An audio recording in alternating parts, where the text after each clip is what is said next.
사순절 오늘부터 시작을 했습니다. 오늘부터 십자가를 지나 부활을 향한 그 길의 여정이 시작이 됩니다. 오늘도 신앙 말씀과 함께 우리의 신앙의 고전이라고 할 수 있는 웨슬리의 표준설교 38번 원제로부터 시작하려고 합니다. 여러분들이 하나 아셔야 할 것은 웨슬리가 위대한 인물이라서 그의 글을 설교를 보는 것이 아니라 하나님의 말씀과 하나님에 대한 묵상을 그를 통해서 우리가 도움을 받는 것이죠. 웨슬리가 자기가 광야의 상태로부터 벗어나고 예수 그리스도를 인격적으로 만나고 하나님을 정말 알게 되고 기쁨이 충만해서 열정이 넘쳤어요. 그 당시에 목회자들에게, 영국의 목회자들에게 허용되지 않는 거리에 나가서 설교를 하기 시작합니다. 광산을 찾아가서 말씀을 전하기 시작하죠. 그것이 그 당시에는 사실은 허용되지 않았던 일이었습니다. 왜냐하면 영국의 교회는 교구 제도였기 때문에 교구 관할의 사람들에게만 말씀을 전할 수 있고 예전을 행할 수 있고 예배를 드릴 수 있었습니다. 그래서 자기가 허용되지 않은 곳을 찾아간다고 하는 것은 사실은 웨슬리에게 허용되지 않는 그런 일이었죠. 그래서 웨슬리가 그런 이야기를 합니다. 세계가 나의 교구다 하면서 그 당시에 교구의 제도를 넘어선 일을 그 말씀을 전하기 시작합니다. 그가 그렇게 찾아갔던 이유는 단순합니다. 자기가 맛보았던 구원의 기쁨을 사람들이 좀 맛보았으면 좋겠다. 사람들이 다 예수님 믿었으면 좋겠다. 구원받았으면 좋겠다. 이런 마음이 든 거예요. 사실 예수 믿으면 그런 마음 들지 않습니까? 나만 구원받는 것이 아니라 내 아내, 내 남편, 내 아이들, 내 부모, 형제, 주변의 사람들, 이 사람들도 이 좋은 구원 받았으면 좋겠다, 이런 생각이 드는 거예요. 그런데 그러려면, 구원에 대한 이야기를 하려면 꼭 해야 되는 이야기가 있었습니다. 죄에 대한 문제죠. 구원이라고 하는 시작은 죄로부터 벗어나는 것, 죄로부터 용서받는 것, 죄로부터 사함받는 것이 구원의 시작이었습니다. 구원 받으려면 어떤 치명적인 죄의 문제가 해결이 돼야 된다는 것이 우리의 구원의 전제 조건인 거예요.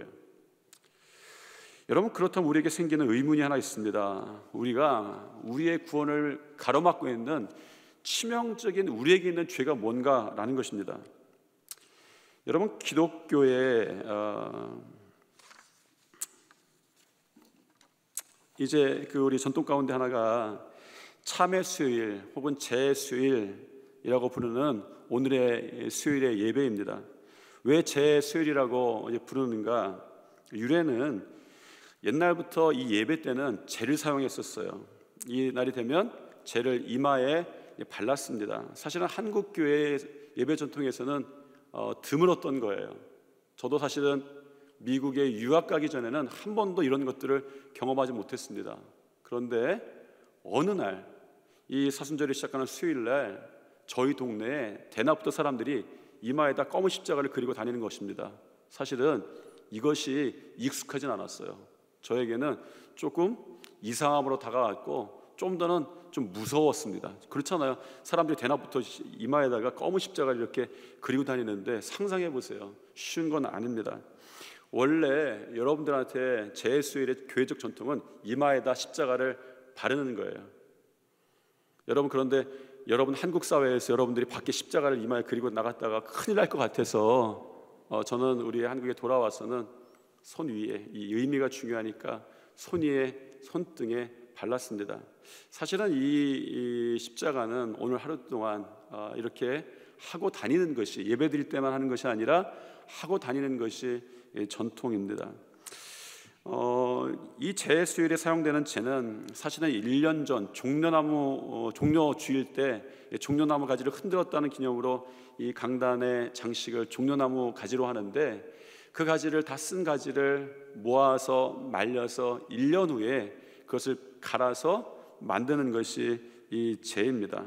1년 전부터 이를 준비하면서 우리 자신을 온전히 태우는 헌신을 통해서 주님의 온전한 제자가 된다라고 하는 것이 이 종려나무 가지를 태운 제의 의미에 있었습니다. 사실은 이 예배에서 이 제 수요일에 이 제를 사용하는 의미는 크게는 두 가지였습니다. 하나는 사람이 티끌 재 가운데 창조되었으니 재로 돌아간다는 의미입니다. 그래서 십자가를 이마에 그으면서 우리는 회개하고 주님을 따라가십시오라는 죄의 문제를 이야기를 했는데, 다른 방식으로는 그렇게 말하지 않고 너는 흙이니 흙으로 돌아갈 것임을 기억하라 라고 선언하면서 십자가를 그어주기도 합니다. 죄를 바른다는 단 하나의 의미는 죄에 대한 것이었어요. 이 죄를 고백하면서 죄를 뒤집어 쓰는 그런 일들이 구약 성경에 보이곤 합니다. 그러니까 죄라고 하는 것이 죄의 의미가 있었습니다. 그러니 이런 것들을 볼 때에 죄의 수요일은 죄의 문제를 다루면서 사순절을 시작하는 거예요. 왜 그렇습니까? 사순절에 만나게 될 십자가 사건이 그렇기 때문이죠. 십자가 사건은요, 십자가는 어떤 부함을 위해서 예수님이 지으신 것도 아니고 어떤 건강함을 위해서 예수님이 지신 것도 아니고 오로지 죄사함을 위해서 지신 것이 십자가이기 때문입니다. 그것을 온전히 이야기하는 것이 십자가고 우리의 죄에 관한 문제가 담긴 것이 이 사순절의 문제인 것은 분명합니다. 그럼 다시 한번 묻습니다. 그렇다면 우리가 우리 앞에 구원을 가로막는 어떤 치명적인 죄가 있는가 지었을까라는 거예요. 기독교를 비우는 한 가지 신학적 조롱이 오랫동안 있어 왔습니다. 신학적 이 주제다라고는 하지 않지만 신앙을 향해서 교회를 향해서 조롱하는 그런 그 조롱, 신학적 조롱이었습니다. 이런 거예요. 예수가 죄를 사하는 능력이 있다는 것을 인정한다. 죄의 용서를 받기 위해서는 예수께로 가라. 그러나 먼저 죄를 용서받기 위해서 죄를 지어라 라는 것이었습니다. 그러니까 죄가 있어서 예수님께 용서받는다라는 전제가 아니라 용서받기 위해서 너 죄부터 지어야 된다라는 것이죠. 원죄에 대해서 인정하지 않는 것입니다. 이런 어떤 그 흐름에서 이것을 코미디로 표현했던 사람이 제가 보니까 한 분이 계셨습니다. 에모 필립스라고 하는 미국의 코미디언인데 자신의 어린 시절을 코미디의 주제로 삼으면서 어느 순간에 이런 이야기를, 코미디를 만들었습니다. 여러분도 한번 찾아보면 에모 필립스라는 말 찾으면 이분의 이야기가 나올 텐데 이런 거예요. 내가 어렸을 때 나는 자전거가 가지고 싶었다. 그래서 하나님께 자전거를 가지게 해달라고 기도했다. 하지만 한 번도 자전거를 받은 적이 없다. 그래서 나는 자전거를 훔친 뒤 하나님께 기도해 도둑질을 용서받았다라는 것입니다. 용서받기 위해서는 죄를 지어라. 그러면 죄를 우리가 짓기 전에 우리가 이미 지었던 치명적인 죄가 있는가라는 것을 다루는 것이 원죄이죠. 교회를 오래 다닌 성도들이건 교회를 다니지 않은 사람들이건 사람들은 본질적으로 우리가 죄가 있다라고 말하는 기독교에 대해서 의아해하고 싫어합니다. 죄가 연좌되었다든가 누군가의 죄를 이어받았다라고 하는 것이 쉽게 이해되지는 않는 것이죠. 연좌제가 무엇입니까? 누군가와 나눈다는 이야기예요. 내가 하진 않았지만 특히 얼굴도 모르는 아담의 죄에 대해서 우리가 고통받아야 한다는 것이 억울합니다. 오히려 세상 사람들은 인간은 죄인이다라는 명제를 싫어합니다. 대신 인간 본성의 긍정적인 측면에 대해서 더 많은 관심을 가지는 세상의 조류가 있습니다. 그럼에도 불구하고 인간은 본질적인 죄인이다라고 주님 말씀하십니다. 세상 누구도 이렇게 말할 수 없지만 사실은 주님만은 이렇게 말씀하실 수 있는 것이죠. 인간에게 죄의 근원이 있다라고 말하는 것이 원죄입니다. 웨슬리도 그가 복음을 전하기 위해서 이 원죄의 문제를 가지고 굉장히 고민했던 것 같아요. 성경 말씀을 찾아보면서 말씀을 묵상하면서 이 본질적인 치명적인 죄, 우리가 용서받아야 하는, 예수님께서 십자가에 달리셔야만 하는 우리에게 있는 치명적인 죄가 무엇인가 고민을 많이 했습니다. 그래서 그의 설교 가운데 우리가 지금 표준설교 38번이라고 분류된 그 설교에 그의 고뇌를 원죄라는 제목으로 어느 날 회중들에게 말씀을 전합니다. 아마 이 설교의 회중은 제가 잘 찾지는 못했지만 아마 이 말씀을 듣는 회중은 이미 믿었던 사람들일 테고 아마 그 당시에 교회는 다닌 것 같지만 구원의 확신이 없던 사람들에게 예수 그리스도를 전하기 위해서 이 말씀을 좀 전하셨던 것 같아요. 웨슬리는 이렇게 이야기를 합니다. 고대 작가들은 사람이 존엄하고 그 본성이 덕과 행복이며 다른 존재 없이도 스스로 행복할 수 있는 자족적 존재라고 말해왔습니다. 그러나 성경은 이런 주장에 동의하지 않습니다. 성경에 따르면 한 사람의 불순종으로 사람들이 죄인이 되었으며 아담 안에서 모든 사람은 영적으로 죽었고 생명과 하나님의 형상을 잃어버렸습니다. 타락하고 죄에 물든 아담은 자신과 똑같은 아들을 낳았습니다. 에베소서 2장 1절에 의하면 우리 역시 본래 허물과 죄로 죽었던 자들이었습니다. 또한 진노의 자식들이었으며 우리의 모친이 죄 중에서 우리를 잉태했다고 고백합니다. 인간은 주님 보시기에 모두 그릇된 길로 가고 진실로 하나님을 찾는 의인은 한 명도 없습니다. 이것이 하나님의 홍수 심판의 직접적인 이유였다라고 말하죠. 그러면 그러한 사실은 오늘 본문 창세기 6장 5절에 전합니다. 같이 한번 읽겠습니다. 여호와께서 사람의 죄악이 세상에 가득함과 그 마음으로 생각하는 모든 계획이 항상 악할 뿐임을 보시고. 그러니까 웨슬리는 이 말씀을 묵상하면서 이 설교를 전하면서 이 본문을 더 깊게 묵상한 거죠. 하나님께서 이 세상에 죄악이 가득함을 보시는 거예요. 죄를 지어서 가득한 죄도 있었지만 마음으로 생각하는 모든 계획이 항상 악함이 있는 아주 본질적인 이 죄성이 인간에게 있음을 말하는 것이죠. 하나님은 그 당시에 세상에 가득 찬 인간의 사악함을 보셨는데 어느 개인이나 특정한 종류의 사람, 나아가 어떤 큰 무리의 사람들이 악한 것이 아니라 보편적으로 모든 인간들이 죄성에 있다라는 사실을 보여줍니다. 그러면 웨슬리는 이 죄성을 좀 해석을 했어요. 이 근본적인 죄가 무엇일까? 절도, 강도, 살인 이런 것들이 아닙니다. 성경이 지적하는 인간이 가장 근원적인 죄는 무신론이에요. 조금 더 말하면 우상숭배입니다. 시편 기자가 이렇게 증언하죠. 홍수 이후에 있었던 어떤 한 신앙의 선배의 고백이며 그 고백을 통해서 우리가 성경이 전해지는 것이죠. 여호와께서 하늘에서 인생을 굽어 살피셨는데 지각이 있어 하나님을 찾는 자가 있는가 보려 하신즉 다 치우쳐 함께 더러운 자가 되고 선을 행하는 자가 없으니 하나도 없도다. 하나님께서 인생을 굽어 살피셨어요. 나를 찾는 자가 있는가 보려고 하셨는데 결국 악을 행하는 자, 선을 행하는 자가 없고 악을 행하는 자들만 있었다는 이야기가 무엇입니까? 하나님을 찾는 자가 없는 거예요. 웨슬리는 무신론에 대해서 아데오 엔토 코스모라고 하는 라틴어 표현을 사용합니다. 어렵진 않아요. 하나님 없이라는 뜻입니다. 무신론은 하나님 없이라는 뜻이에요. 그러니까 하나님이 없다고 말하는 것이 무신론입니다. 그러나 웨슬리에게는 그것만이 무신론이 아닙니다. 하나님 없이 사는 것도 무신론이에요. 하나님이 진짜 없는 것이 아니라 하나님 없이 사는 것이 무신론인 거예요. 웨슬리가 그 당시에 그의 설교 앞에 있던 일단의 그리스도인들에게도 해당하는 말씀이 이것입니다. 하나님 없이 사는 사람이 있습니다. 그런데 우리 안에도 하나님이 없는 것처럼 사는 우리의 모습도 있는 거예요. 여러분, 어떤 것이 하나님 없이 사는 것입니까? 첫 번째, 하나님에 대한 지식이 없는 거예요. 하나님에 대해서 알려고 하지 않는 것이 무신론이다, 이렇게 이야기합니다. 웨슬리가 이런 비유를 들어요. 그때 중국의 얘기를 듣습니다. 그때 보면 시대가 그랬구나 하나 알 수 있는데, 웨슬리가 살았던 그때는 중국이 아주 생소한 나라였어요. 잘 모르고 전에 듣기만 한 나라였습니다. 웨슬리가 이렇게 말합니다. 아주 미지의 세계였는데 우리는 그분의 존재의 사실을 인정하긴 합니다. 그런데 그분 자신에 대한 지식은 없습니다. 중국의 황제라는 존재가 있다는 사실을 인정하나 그 황제에 대한 지식이 없습니다. 그러니까 그리스도인들에게 했던 말이에요. 우리가 하나님이 계신 건 압니다. 하나님을 인정합니다. 그러나 그만큼 하나님을 알려고 노력하지 않은 때가 많습니다. 중국의 황제가 있다는 걸 알아요.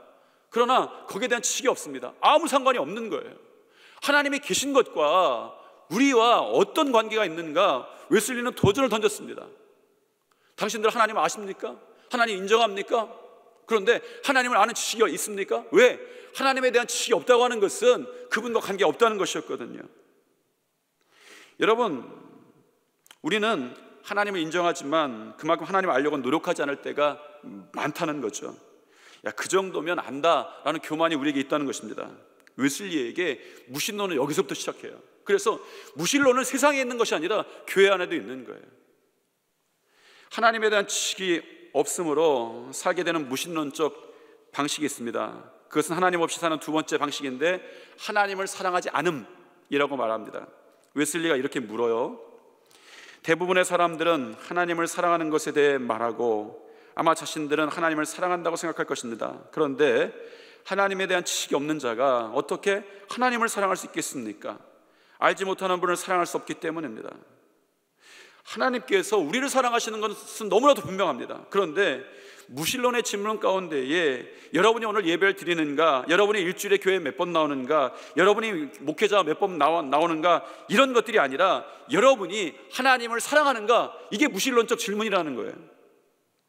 모든 무신론적 신앙의 행위는 사랑 없이 하는 것입니다. 요한복음 마지막 장에서도 예수님께서 베드로에게 물어보시는 것은 단 하나였습니다. 내가 나를 사랑하느냐? 라는 것이죠. 이 질문에 대답하기 전에 베드로는 부활하신 예수님 없이 살았어요. 여러분, 성경에서 가장 이상한 장면이 어떤 장면입니까? 예수님이 부활하시고 났는데 베드로가 사라진 거예요. 없어진 거예요. 저 같으면 예수님을 따라다 예수님 부인도 하고 실수도 하고 실패도 했지만 예수님이 돌아가셨는데 살아나셨습니다. 물론 십자가에 달려 돌아가실 때는 도망갔어요. 그래도 그때 용기를 잃고 돌아가서 세상으로 가고 자기 직업으로 돌아갈 수는 있습니다. 그런데 예수님 부활하셨어요. 나타나셨습니다. 만나셨어요. 그런데 베드로가 예수님 부활하시고 난 다음에 이야기 가운데 사라집니다. 그렇잖아요. 베드로가 어떤 이야기를 할 때마다 수제자라고 안 하는데, 우리가 수제자라고 하는 이유가 무엇입니까? 베드로가 항상 나대요. 무슨 일 있으면 자기가 나대고, 예수님 그렇지 않을 것입니다. 예수님 물 위로 걷게 하십시오. 항상 어떤 일이 있을 때마다 베드로의 대표성이 인정됩니다. 그런데 부활하고 난 다음에 베드로의 이야기가 사라집니다. 왜? 그가 어디가 있어요? 물고기를 잡으러 가 있는 거예요. 너무나 이상한 장면이 있죠. 예수님 부활했으면 가서 예수님 부활하셨습니다, 예수님 믿어야 됩니다, 그가 그동안 했던 예수 제자 훈련에 실제를 해야 되는데 그는 다 돌아갔어요. 예수님은 부활하셨지만 나는 고기를 잡으러 가노라. 예수님 없이 살게 되는 것이죠. 그가 예수님을 사랑한다고 3번 고백한 후에야, 예수님은 그를 세우시는 방법이었습니다. 3번 고백한 후에야 그는 부활하신 예수님과 동행하게 되는 것이죠. 내가 나를 사랑하느냐? 내가 나를 사랑하느냐? 내가 나를 사랑하느냐? 하나님께서, 우리 주님께서 여러분에게 물어보시는 질문이 그거예요. 어느 인생의 순간에 여러분에게 다가오셨습니다. 여러분에게 하셨던 이 말씀이 무엇입니까? 내가 너를 사랑한다 라는 말씀이었고, 그것 때문에 예수님을 바라보기 시작했고, 그리고 그 예수님을 바라보는 신앙생활을 하다가 어느 날 그런 질문을 우리가 받게 되는 거예요. 내가 나를 사랑하느냐? 라는 것입니다. 이것은 웨슬리에게 있어서는 우리에게 무신론적 질문이었어요. 우리는 하나님을 사랑하고 있는가? 라는 것이었습니다. 내 안에 주님과 관계없음이 깨어지는 것, 나의 무신론적 신앙이 진정으로 깨어지는 것은 그분을 사랑할 때입니다. 사랑하지 않는 무신론과 함께 성도들이 경계해야 될 본질적인 죄가 있습니다. 하나님을 두려워하지 않는 것이다, 이렇게 이야기하죠. 이것도 무신론이다 이야기합니다. 그러니까 하나님을 두려워하지 않는 것, 이게 무신론이라는 거예요. 여러분, 왜 하나님을 두려워하지 않습니까? 그것은 특별한 일이 아닙니다. 하나님을 두려워하지 않고 거역하는 것이 우리가 가지고 있는 본성적인 죄라는 거예요. 이게 이런 경향성이 있다는 것입니다. 끊임없이 하나님을 대적하고자 하는 거예요. 그것이 아담의 죄였습니다. 하나님의 하신 말씀에 대해서 거부하는 것이고 하나님의 말씀에 대해서 대적하는 행동이었던 것이죠. 문제는 이러한 것이 하나님 없이라는 무신론에 빠진 것이다 라고 생각하지 않는 것이 우리의 문제라고 지적합니다. 이런 하나님의 없음의 일들에 대해서 너무나도 가볍게 생각한다는 거예요, 그리스도인들이. 그러나 죄는 결코 가벼워져 사라지는 것이 아닙니다. 주홍같이 붉은 죄로 우리에게 남죠. 존 웨슬리의 어머니 수잔나 웨슬리, 아주 훌륭했던 어머니로 알려져 있습니다. 훌륭한 어머니 중에 한 분으로 알려져 있죠. 그녀도 한때 행실이 못하는 딸 중에 한 딸 때문에 아주 고통스러워했습니다. 그러니까 자녀들을 키워보면 자녀들이 내 마음대로 안 돼요. 내가 열심히 기도하고 신앙으로 키우는 것 같아도 어느 날 그 마음속에 본성적으로 떠나는 마음들이 있습니다. 이 존 웨슬리의 어머니 수잔나 웨슬리도 굉장히 경건했고 자녀들을 신앙으로 키웠는데 어느 날 한 자녀가 행실이 너무나도 바르지 못한 딸이 돼버린 거예요. 고집불통인 딸은 못된 친구들을 벗삼아서 계속 어울리고 지냈습니다. 어느 날 수잔나 웨슬리가 그 딸 앞에 검정숯을 한 다발 가져와 딸 앞에 내려놓았습니다. 그리고 이렇게 말하죠. 딸아, 이 숯을 한번 안아보렴. 뜨겁지 않다. 그러자 딸이 기겁을 하면서 말했습니다. 당연히 뜨겁지 않죠. 그런데 이거 껴안으면 손과 몸이 더러워져요. 그때 수산나가 그 딸을 꼭 껴안으면서 말했습니다. 사랑하는 딸아, 우리의 인생도 마찬가지란다. 내가 하는 것들이 지금은 뜨겁지 않은 것 같아도 너의 몸과 마음을 더럽힌단다 라는 것이죠. 여러분, 하나님이 없다라고 말하지는 않지만 하나님 없이 사는 것이 너무 가벼운 거예요. 너무 우리 인생에 그렇게 뜨겁게 우리에게 상처를 주지는 않습니다. 그런데 분명히 웨슬리 지적하는 것이죠. 무신론으로 더럽혀지는 우리의 모습입니다. 다시 한번 정리합니다. 하나님에 대한 지식이 없는 것도 무신론입니다. 사랑하지 않는 것도 무신론입니다. 두려워하지 않는 것도 무신론입니다. 이 모든 무신론이 이 사순절 기간 동안에 우리 성도들 가운데에, 여러분 가운데 깨어지시기를 축복합니다. 모든 무신론을 깨뜨리는 것이 중요합니다. 왜냐하면 웨슬리는 그 무신론의 자리에 반드시 우상숭배가 있다는 거예요. 재미있죠. 신이 없다라고 말하는 것이, 신비한 힘이 없다고 말하는 것이 무신론인데, 웨슬리가 지적하는 건 그때나 지금이나 똑같습니다. 사람들을 보니까 하나님이 없다 말하는 사람들의 자리에는 꼭 우상숭배가 자리하고 있더라는 것이죠. 웨슬리는 바로 이 우상숭배의 본성이 인간의 원죄로부터라고 이야기를 합니다. 웨슬리는 이 우상숭배의 문제를 우리가 철저히 다루기를 촉구합니다. 그는 이렇게 말하죠. 자연 본성상 이 세상에 태어나는 모든 사람은 지독한 우상숭배자들입니다. 손으로 만든 우상을 세우고 그것을 예배한다는 뜻에서 하는 말이 아닙니다. 이 사람들은 마음속에 자기를 우상으로 세우고 그것에 전하며 예배합니다. 하나님께 돌려야 될 영광을 자신에게 돌립니다. 자연인은 본성상 자기 자신을 예배합니다. 그러므로 모든 교만은 우상 숭배입니다. 교만을 통해 우리는 하나님의 권한, 그분의 영광을 찬탈합니다. 여러분, 그래서 가장 무서운 우상 숭배가 교만이다라고 말합니다. 가장 큰 우상 숭배는 돌, 나무, 금속으로 만든 어떤 것이 아닙니다. 웨슬리는 마음에 있는 자기 뜻에 사단이 자기 이미지를 새겨 놓았다 이렇게 표현합니다. 이사야 선지자에 의하면 사단은 자기의 뜻대로 하기 위해서 하늘에서 추방당하기 전 자신이 북방으로 갈 것이며 그곳에서 창조자의 뜻을 버리고 자기 자신의 뜻과 기쁨을 찾을 것이다 라고 전합니다. 그러니까 사단은 자기의 뜻이라는 곳에 자기의 이미지를 심어 놓은 거예요. 우리 가운데 조심해야 될 것입니다. 내 뜻, 자기의 뜻에 사단의 그 이미지를 심겨 놓았다는 것이죠. 웨슬리의 이런 권고처럼 저도 여러분에게 권고합니다. 여러분들 마음에 자리 잡은 자기 뜻에 새겨진 우상 숭배의 이미지를 여러분 사순절 동안 해결하시기를 바랍니다. 무신론은 사실 무신론이 아니죠. 그 안에 반드시 우상 숭배가 있습니다. 과학기술이 발전하면서 하나님의 자리가 점점 더 없어져요. 과학이 발전하면 발전할수록 종교의 영역과 신의 영역이 줄어드는 것 같습니다. 과학이 아직은 모든 것을 설명하지는 못하지만 모든 것을 설명할 수 있다 라고 말합니다. 그리고 많은 것들을 설명해요. 그동안 우리가 설명하지 못했던 우주도 설명하고 인체의 신비도 설명하고 모든 걸 설명합니다.